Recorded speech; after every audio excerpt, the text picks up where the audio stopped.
We heard this in Ireland at the place called the Rock of Cashel. Has anybody been there? It's apparently where the Irish kings used to be coronated back in the day. So the first coronation of an Irish king was presided over by St. Patrick. And St. Patrick was elderly at the time, and he was hobbling on a staff. And when they got to a dramatic part of the actual coronation, St. Patrick raised his staff and drove it into the ground, unfortunately, right through the king's foot. And apparently for the next 200 years, that became part of every coronation ceremony. So who would like to be a king of Ireland? Sort of has to do with the talk, I think. It does have to do with the talk. I tried really hard to make that work with the talk, so figured something out. Anyway, there is a popular phrase that you may have heard in New Thought circles. It's probably more commonly heard in among our younger New Thought cousins in Centers for Spiritual Living. Ernest Holmes, I believe, actually coined this phrase. And the phrase is, change your thinking, change your life. Has anybody ever tried that? Yeah, there's a lot of truth in that statement, and yet would you agree that it's not the easiest thing in the world to do? Yes. Good, because if you thought it was the easiest thing in the world to do, there would be no point to this talk whatsoever. All right, so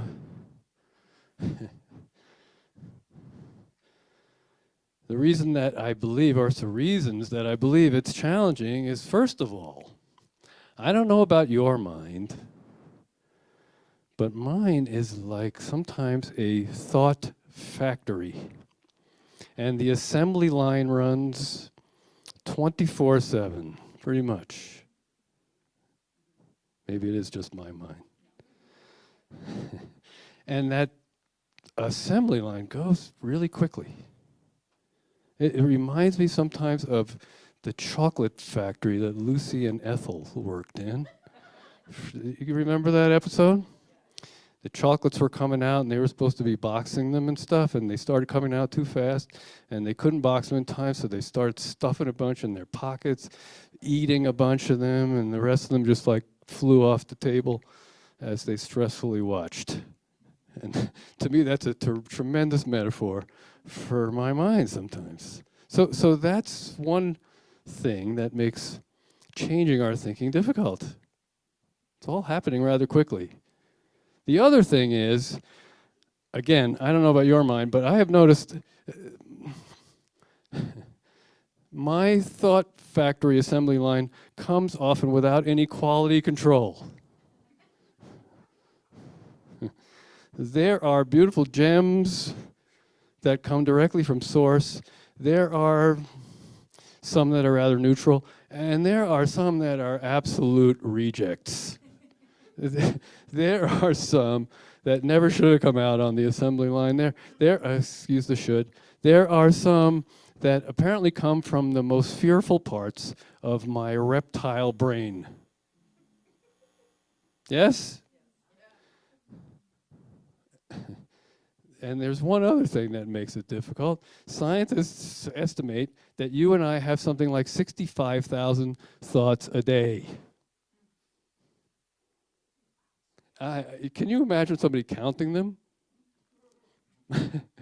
65,000 thoughts a day, and these same scientists estimate that for most of us, 95% of those thoughts are exactly as they were yesterday. Do you see the challenge in changing our lives based on changing our thinking? Or, let me ask you this, if 95% of the thoughts we're having today are the same as yesterday, does that indicate to you the need for a little more quality control, perhaps? Yes? Well, the good news is, ta-da! We have something called the power of wisdom. And the power of wisdom can help us discern the gems from the rejects. And wouldn't that be good? Have you ever based a choice on a reject thought? How'd that turn out? Have you ever heard the expression garbage in, garbage out? Yeah. Yes. The power of wisdom. So yes, you're probably aware that we have something in unity metaphysics called the 12 powers. We covered faith in January, and we covered strength. We're up to the third one, which is wisdom. Charles Fillmore, who came up with these, called this power judgment. This was before that became a dirty word. I think it's a great word. We judge, we discern, we compare, we contrast, don't we? Isn't it just the way our brains work? Right? Judgment has taken on a negative connotation, but we're doing it all the time, are we not? You're probably sitting there judging my talk right now. And some of you are not smiling, so I'm not sure what you're... Right? So yes, the power of wisdom is our ability to compare and contrast and discern so that we can come to conclusions that guide our choices instead of jumping to conclusions. Wouldn't that be good? Wouldn't it be good to base our choices on our gem thoughts? Wouldn't it be good to base our choices on God's thoughts? Indeed, Einstein said, I want to know God's thoughts. The rest are details. Very good. Give her a welcome packet. Even though you've been here before. That's all we have to give you, so we should come up with prizes. So yes, our power of wisdom allows us to discern God's thoughts from the details. Wouldn't that be good? Wisdom allows us to exercise some quality control over the input that we receive.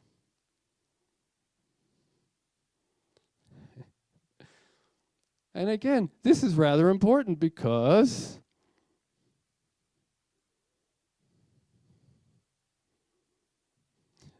it's incredible to me how much different the input can be from my head as opposed to my heart on the same subject. Have you noticed that? Hillary, I don't know if you realize, in the last couple of years has become certified in heart math as a resilience mentor. Is that correct? You don't even know, do you? And she uses this tool, a heart math tool called the freeze frame technique.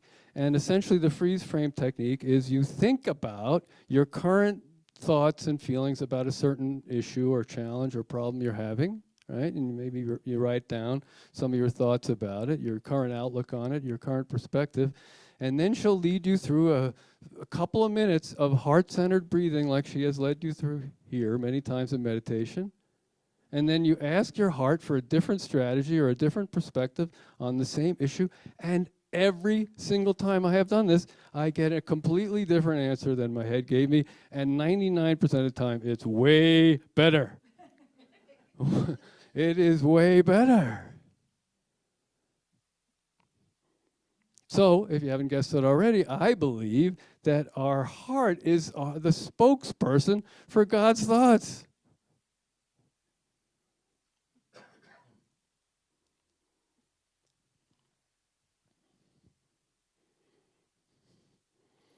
So not only does our heart offer us quality control over the thought factory, not only does it help us choose which ones to focus on and which ones to base our choices on, but whenever and every single time we do engage our heart, all of a sudden the thought factory starts pumping out more gems and fewer rejects. Have you noticed that? And is this worthwhile? Is any of this worthwhile, folks? Would it be good to know God's thoughts and not focus so much on the details? Who here gets bogged down in the details sometimes? Who here got bogged down in the details so far today? Yeah, me too. It's easy to do. We're used to it. We're used to listening to our head's input. But if we do agree that, change your thinking, change your life, maybe we need to start listening to that organ 18 inches lower.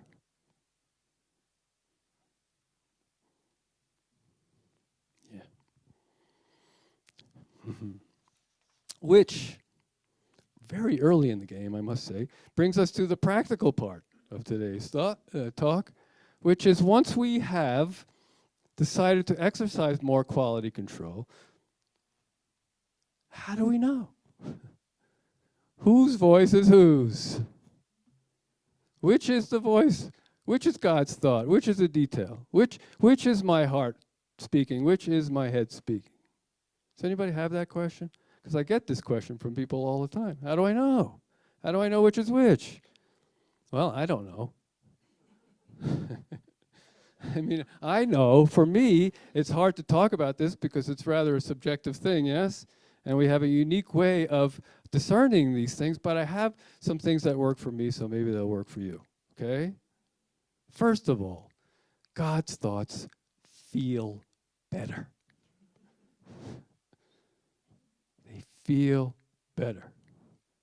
Even if they scare me a little bit. Even because they might require me to stretch, right? So they bring up a little, especially later when I'm thinking about it, it brings up a little anxiety maybe, but it always has a feeling of rightness.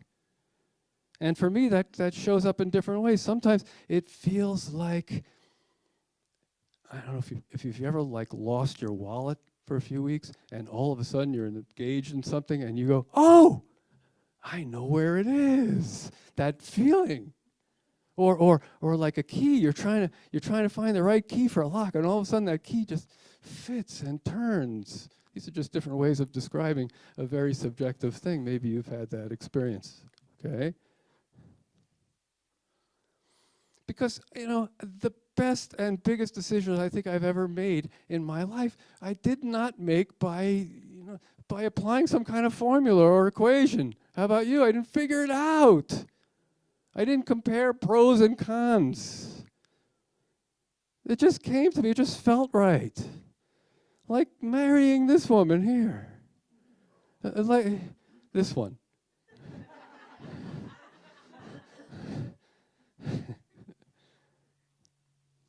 And then, because I saw her on a train platform almost 50 years ago. She looks exactly the same.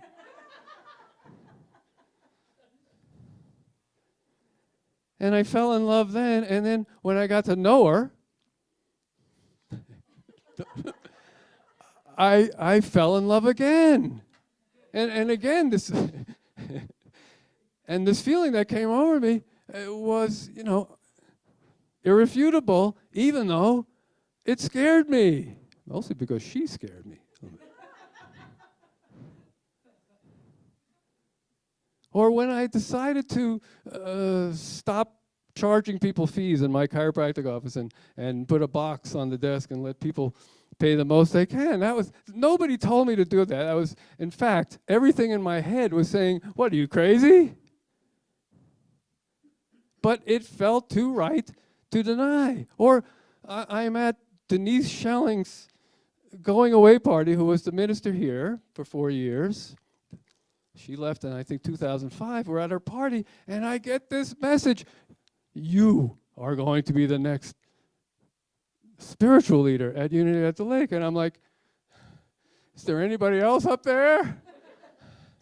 Really? Doesn't that require school? More school? It's just what I need is more school. Are you with me here? Or when I decided to retire, or when I decided to come back. And I imagine when I decide to re-retire, whenever that is. These are not things I figure out. They feel right. They come to me. Many come to me in meditation. Many come to me, or I'm not really doing it too much anymore, but I used to do this 3 pages of journaling, stream of consciousness journaling every morning, and that's when a lot of these decisions came to me. And I realize now they came to me because I gave myself the space to hear God's thoughts.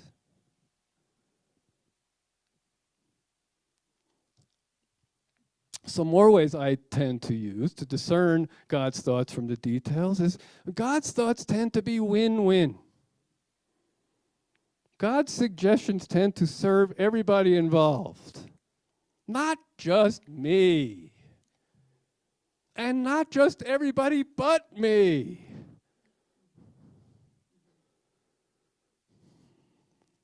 Most of my thoughts that I figure out historically in my life came into that latter category of serving everybody but me.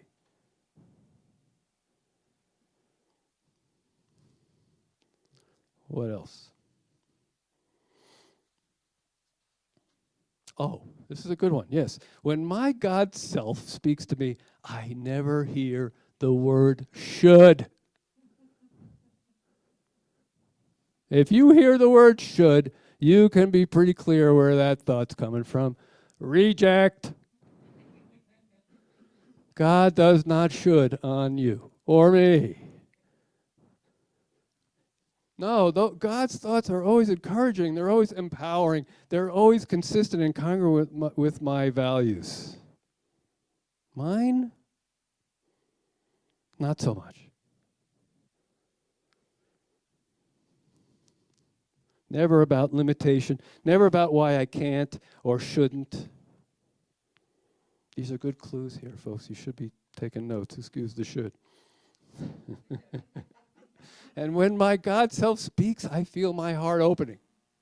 Again, even if I get a little nervous about the message. And again, I don't get nervous about the message in the moment. I get nervous later when my brain kicks into gear and starts evaluating the message. Oh my God, how can I do that? What would my mother think? I need a tissue.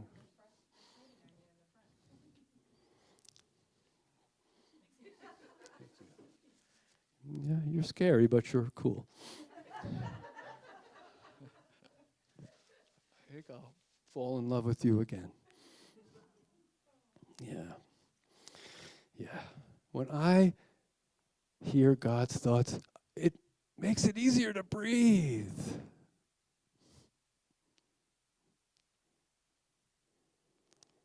When I tune into WGOD, of course, out here it would be KGOD, wouldn't it? No, I'm an East Coast guy. It'd be WJOD, but GOD back.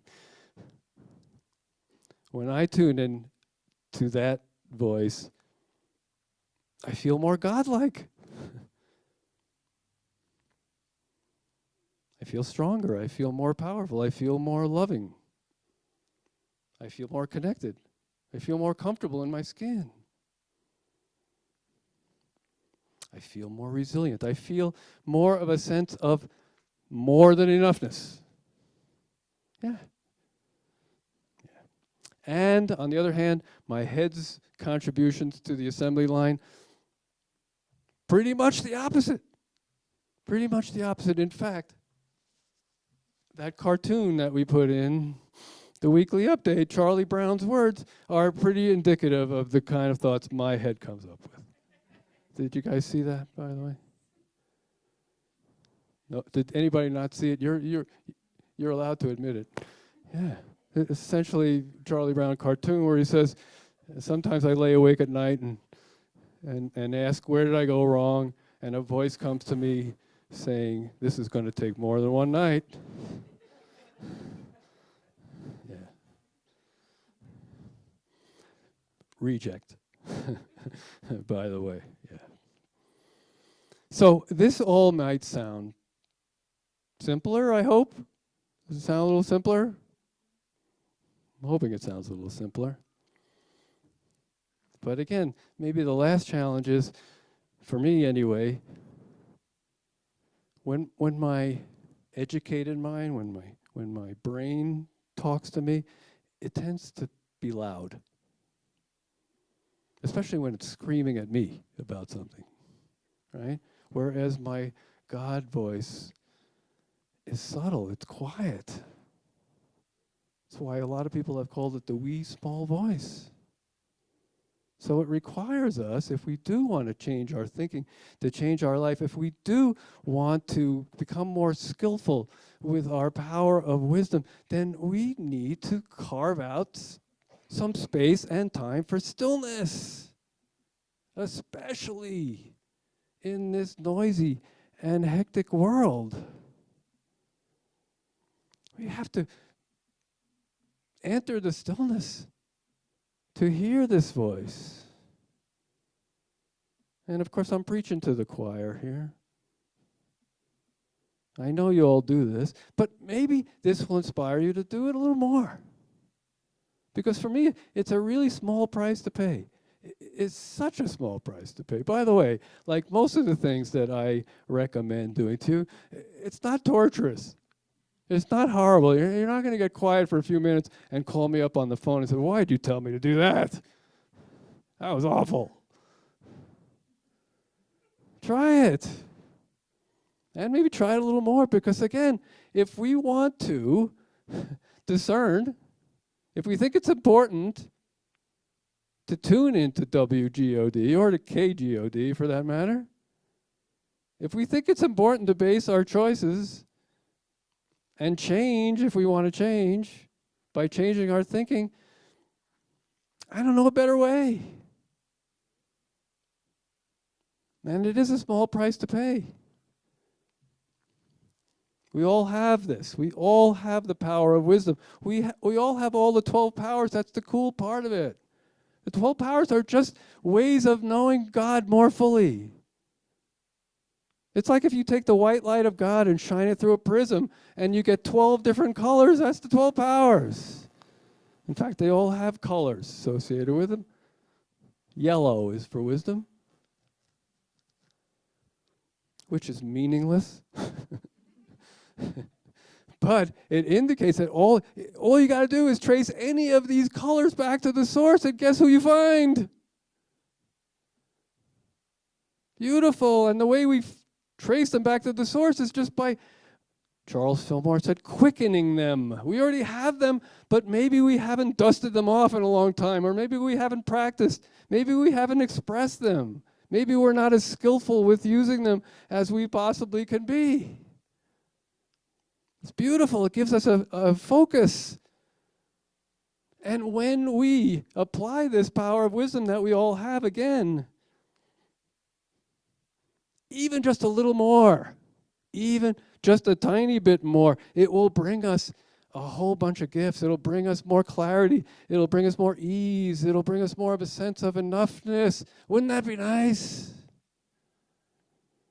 More strength, more faith in life, more faith in ourselves. And we'll be far less caught up in the details, which for me include a lot of doubts and a lot of self-perceived warts. If we can become more skillful with the power of wisdom, then we can love ourselves exactly how we are and exactly how we show up. And be more than okay with that. I happen to think that would be a tremendous gift. And we can shine our light more brightly from exactly where we are.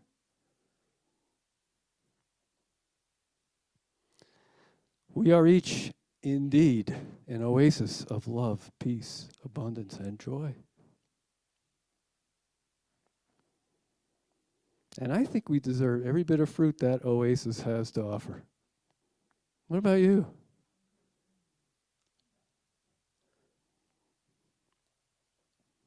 I invite you to close your eyes right now and take a breath. Well, let's do 3 breaths into your heart.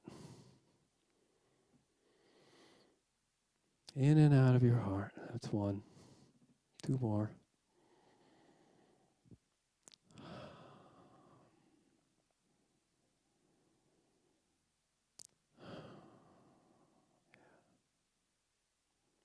Well, that's how you do it, folks. You just settled into your God self a little more. So staying right there as we end with prayer.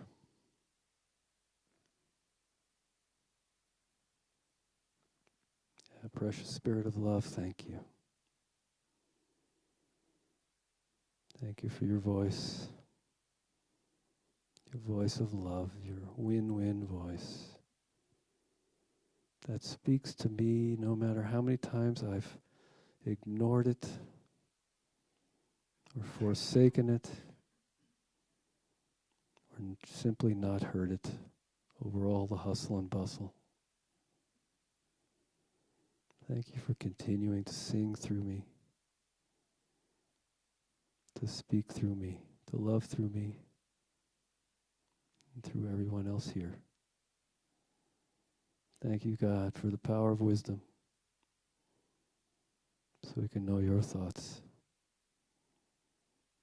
Focus a little less on the details. Thank you, God. And so it is. Amen.